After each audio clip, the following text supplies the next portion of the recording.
One of the best parts of school was recess. You'd be in the cafeteria having just finished a good meal of chicken nuggets and Elmo milk, and after you're done, you'd hear the most miserable old woman you've ever seen in your life blow a whistle, and that meant you could go outside and escape the prison of school for a few moments. Now, in elementary school, there were a bunch of things you could do during recess. I'd play basketball, handball, kickball, climb the fence and see who can fall the highest, run away from bees after attacking a bee's nest. So many fun games. But in this video, we're talking about middle school. And in middle school, we had two different things for recess. We had basketball and we had handball. But I never played basketball because I was short as fuck, so no one would ever pass the ball to me when I played. I'd just be running around doing nothing the whole game. So I played handball instead, but I didn't play just regular handball. Handball was split into two groups. There were the normal kids that played normal handball at the handball courts like normal people, and then there were the rejects like me, playing a game of handball that I can't say the name of on YouTube because it'll probably age restrict this video, but the name of the game starts with an S, but for the purpose of this video, we'll call it Handball 2. So we'd play Handball 2 against the side of the school, and Handball 2 is a game where you have a bunch of kids standing in front of a wall, and you throw it against the wall, and if the ball hits the ground,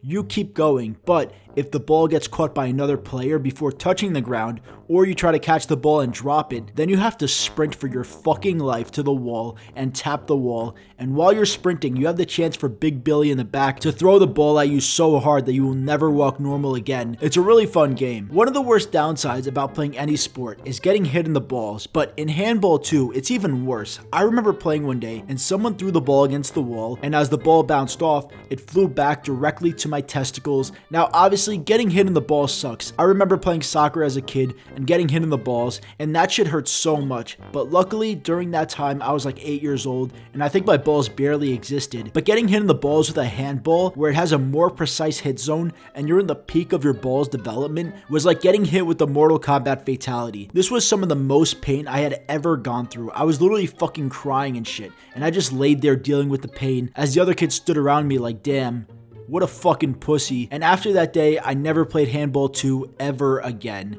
Is what I should have done, but I went back to playing the next day like nothing happened. The game's way too fun to not play. It's like the craziest adrenaline rush you could possibly get as an 11-year-old, especially when you hit a kid you don't like. Timmy throws the ball and you catch it and then you peg the shit out of him, and then you're like, fuck you, Timmy. You think you're better than me at computer class? Fuck you, suck my dick. There's nothing better than that. But yeah, that was recess in middle school. Let me know in the comments your recess experiences in school. Thanks for watching. I'll see you in the next video, and as always, have a great fucking day.